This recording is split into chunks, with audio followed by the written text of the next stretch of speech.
Oke, ini lanjutannya ya nak ya. 125 juta rupiah. Baik, akan bertambah di sebelah piutang sebesar 125 juta dan di posisi modal itu 125 ribu rupiah. Tinggal jumlahkan ya. Tadi untuk saldo terakhirnya 15 juta, tambahkanlah 125. Hasilnya untuk saldo baru itu 15 juta 125. Nah, ini 392.500 ditambah dengan 125 sama dengan 392 juta 625 ribu rupiah. Itu sampai tanggal 12 di saldo barunya. Next untuk tanggal 14 dibayar per kas gaji para pegawai sebesar 37.500.000 rupiah.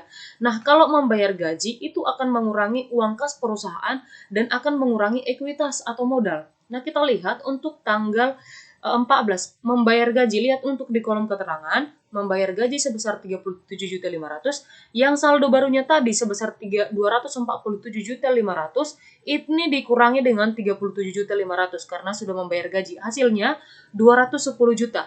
Nah, ini tadi saldo akhirnya, saldo barunya 392.625.000 dikurangi dengan 37.500.000 rupiah, hasilnya 355.125.000 rupiah. Baik, ini untuk saldo barunya. Nah, untuk tanggal 15, kita next ya, untuk tanggal berikutnya, dibayar per kas biaya listrik, telepon, dan air sebesar 22.500.000 rupiah. Nah, kalau membayarkan listrik, telepon, air, yang namanya segala pengeluaran kalau itu tunai akan mengurangi uang kas. Nah, berkuranglah uang kasnya di sini sebesar 22.500.000 rupiah. Nah, di kolom keterangan bisa kamu lihat biaya listrik, telepon, dan air. Nah, tinggal kamu kurangkan 210 dikurangi dengan 22.500.000 rupiah. Hasilnya sama dengan 187.500.000 rupiah. Nah, berkurang juga di posisi ekuitas atau modal 355 juta 125.000 rupiah dikurangi dengan 22.500.000 rupiah. Hasilnya 332 juta 625. Nah, untuk pertanggal 15. Baik, next untuk tanggal 18. Nah, tanggal 18 Haji Sutarman mengambil uang untuk kepentingan pribadinya sebesar 32.500.000 rupiah. Nah, 32 juta. Nah, untuk kepentingan pribadi atau keperluan pribadi pemilik perusahaan itu disebut juga dengan private atau private. Ya, private-nya sebesar 32 juta. Ini untuk keperluan pribadinya. Nah, misalkan Tuan Sutarman itu melakukan yang namanya perjalanan. Nah, bisa dong dia mengambil uang.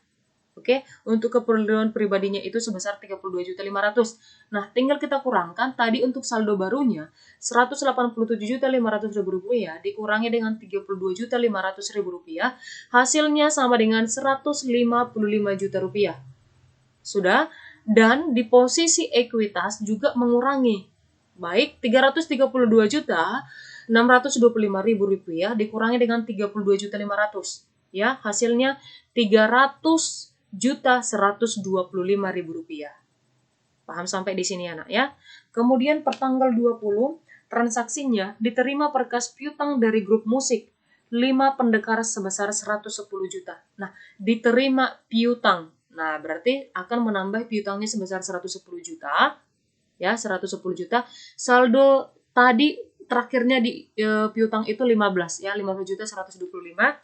Tinggal kamu jumlahkan nak. 15.125.000 rupiah ditambah 110 sama dengan 125.125.000 rupiah. Nah, ini untuk saldo piutang. Oke. Nah, di sini menambah 110 juta. Nah, saldonya tadi 300.125.000 ditambah 110 juta sama dengan 410.125.000 rupiah. Oke.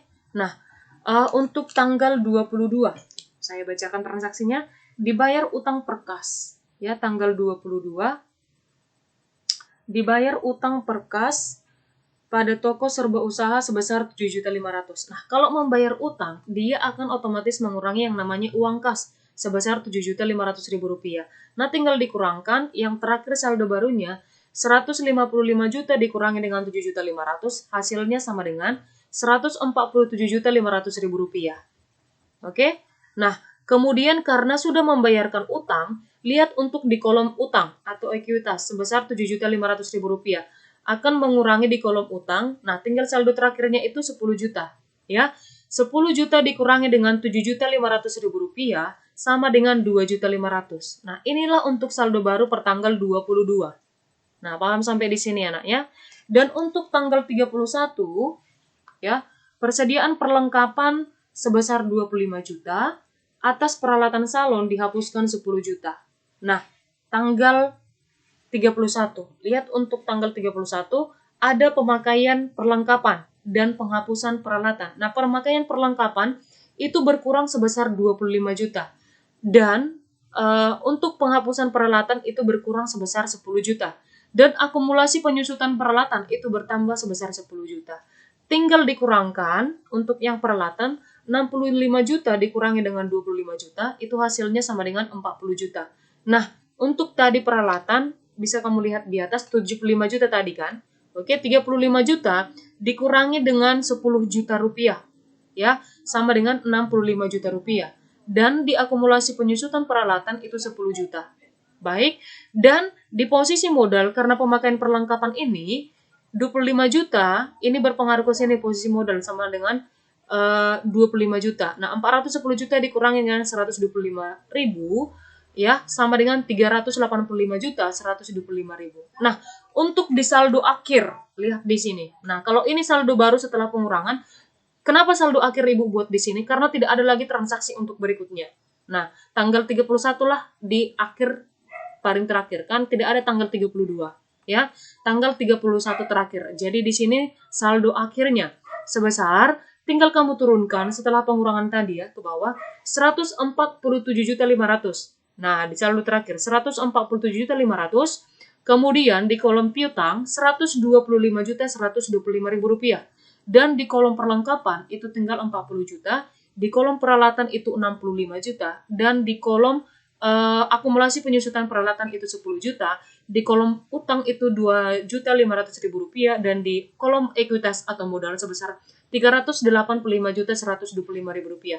Nah, untuk aset, aset inilah yang berpengaruh. Ini kamu jumlahkan kemarin.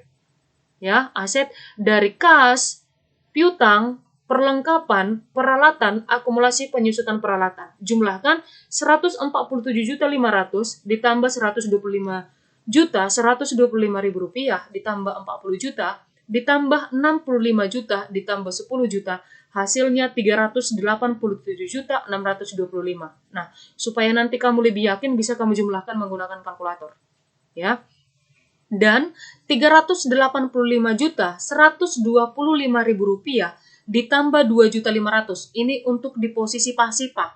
Posisi pasifa itu adalah utang tambah modal atau kewajiban liabilitas ditambah ekuitas. Ya, utang ditambah modal sama dengan 2.500.000 rupiah ditambah 385.125.000 sama dengan 387.625.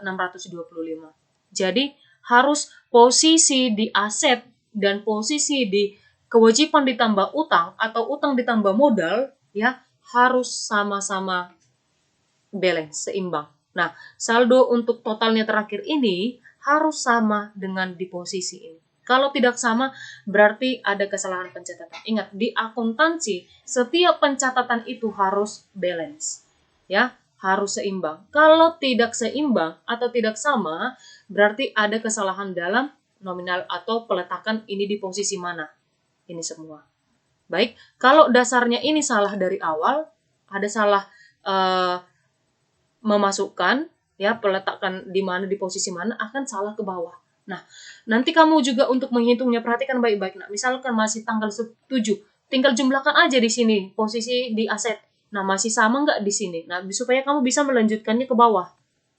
Oke, paham sampai di sini anak ya? Baik, supaya kamu lebih paham, materi kita belum lanjut, masih tentang melatih kamu dalam persamaan dasar. Nanti akan Ibu kirimkan tugas, silahkan diperhatikan. Dan saya harapkan tugasmu itu kamu kerjakan masing-masing. Nah, kamu kerjakan masing-masing.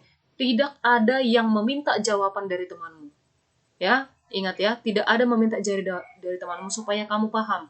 Nah, kalau kamu masih kurang mengerti, silahkan kamu chat Ibu, tanya Ibu langsung. Oke, jangan bertanya kepada temanmu karena kalian masih dasar, masih sama-sama baru-baru mempelajari. Ya, tanya sama saya, tanya sama Ibu. Baik, terima kasih. Sekian pembelajaran kita untuk hari ini.